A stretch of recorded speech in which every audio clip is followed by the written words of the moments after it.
સુરત જિલ્લા શિક્ષણાધિકારીનો પરિપત્ર કોઈપણ બાળકને શારીરિક શિક્ષા કે માનસિક ત્રાસ આપી શકાશે નહીં। જિલ્લાની સ્કૂલોમાં વિદ્યાર્થીઓને શારીરિક શિક્ષા તથા માનસિક ત્રાસ આપવાની ઘટનાઓ કચેરીના ધ્યાને આવી હતી, જેનાથી બાળકોમાં ભયની માનસિકતા વિકાસ પામે છે અને છેવટે સ્કૂલમાં આવવાનો ઉત્સાહ અને આત્મવિશ્વાસ ગુમાવી બેસે છે। જેથી જ જો આવી કોઈ ઘટના બનશે તો સ્કૂલની માન્યતા રદ કરવા માટે શિક્ષણ બોર્ડને પત્ર લખાશે। જે નિર્ણય લેવાયો છે એને કઈ રીતે જોઈ રહ્યા છો આપ? જે એકચ્યુઅલી આ નિર્ણય તો અને આ વાતો તો ક્યારની જ છે। અગાઉ પણ આ બધી ઘટનાઓ માટે વારંવાર સૂચનાઓ ઉપરના લેવલથી આવી છે। મહદઅંશે શાળાઓનો કોઈ ઉદ્દેશ બાળકોને સજા આપવાનો હોતો જ નથી। જે કંઈક પણ કહેવા કરવામાં આવે છે એમાં બાળકના કેરેક્ટરને ઉન્નત કરવાનો જ પ્રયત્ન હોય છે।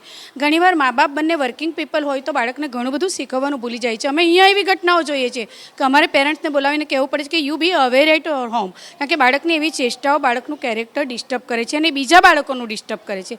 એટલે એવા વાતાવરણને સાચવવા માટે શાળાઓ કહેતી હોય છે। બાકી બાળકને પનિશમેન્ટ કરવાનો કે એના અભ્યાસને માટે પનિશમેન્ટ કરવાનો ક્યારેય કોઈ પ્રશ્ન હોતો નથી અને ન કરવું જોઈએ। બાળકને જેટલું બને એટલું સમજાવટથી થાય એવા જ પ્રયત્નો કરવા જોઈએ। પણ પુરાણોમાં જેમ કહેવાયું છે એમ શામ દામ દંડ ભેદ, એનાથી બાળક સ્ટ્રોંગ બને છે। અત્યારનું બાળક નબળું છે કારણ કે એને આવી બધી વાતોથી એક સિક્યોરિટી મળી ગઈ છે।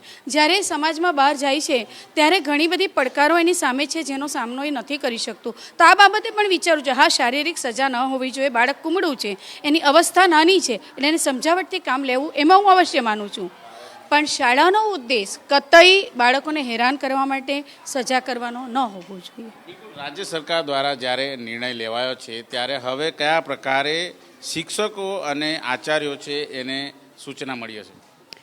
હજી જે સૂચના મળે એનો શાળાઓ તો અવશ્ય અમલ કરે। શિક્ષકો તો શાળાનું મેનેજમેન્ટ જે કે એ પ્રમાણે કમ્પલસરી ફોલો કરે છે। કોઈ પ્રશ્ન જ ઉપસ્થિત નથી। મારે ત્યાં તો હું કહું છું કોઈ પ્રશ્ન જ ઉપસ્થિત નથી। અમે સીધું વાલીને બોલાવીને કહીશું કે ભાઈ આ પ્રશ્નો અમને નડે છે તો તમે આ ટ્રેન કરો, બાળકને આ પ્રશ્નો ના નડવા જોઈએ, કારણ કે એક શિક્ષણનો પણ પ્રશ્ન છે, બાળકને શીખવવાનો પણ પ્રશ્ન છે, બાળકને સંઘર્ષ સામે કેળવવાનો પણ પ્રશ્ન છે। આ બધી દ્વિધાઓ અમારી સામે પણ છે કે અમારે કઈ રીતે બાળકો સાથે।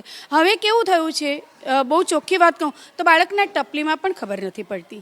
બાળકને પ્રેમની ટપલી પણ હવે માર્યા જેવું લાગે છે, કારણ કે અત્યારે એને માતા પિતા કે બીજા કોઈ તરફથી એવી ટપલીનો કોઈ અહેસાસ જ નથી। તો એ પણ જરૂરી છે કે એને લાગણી હૂંફની પણ જરૂર ખબર પડે। અને બીજું કે જ્યાં હક છે ત્યાં જ એને કહેવાય છે। જે લોકો એના સંપર્કમાં નથી એ લોકો તો એને કહેવાના જ નથી।